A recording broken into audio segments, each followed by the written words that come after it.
काय म्हणता पब्लिक आलो मग संगमनेरच्या बस स्टॉपवर पकडली ना आपली बस. हे पाहून घ्या, हे आपली बस डबल बेडची. या तुमचा भाऊ झोपून होता बिलकुल बागायदा, काहीच टेन्शन नाही होतं. त्यानंतर निघालो नाशिकसाठी.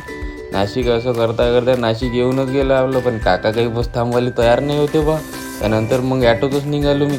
ॲटो काही पयायला तयार नाही होता म्हणून आपल्या 2 पायाच्या टांगावरच निघालो पैदल. त्यानंतर गेलो पंकज मोटर्समध्ये. थोड्या दूर गेल्यावर पंकज मोटर दिसलं, तिथे गेलो अंदर. नंतर 2-4 गाड्या पाहिल्या, ते काही पसंत काही आल्या नाही. त्यानंतर मग निघालो पायदळ रूमसाठी. असं करता करता अंधारच झाला. अंधार होत्यावर पाणी चालू झाला, थोडं चालू होता.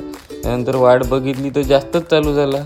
आता काय करावं तर एखाद्या शोरूम होतं कोणतं तरी गाडीचं, काय मी बोलेरो पिकअपचंच होतं. त्यानंतर तिथंच थांबलो. त्यानंतर मग गेलो हॉटेलमध्ये, पनीरची भाजी पोळी जेवण केलं.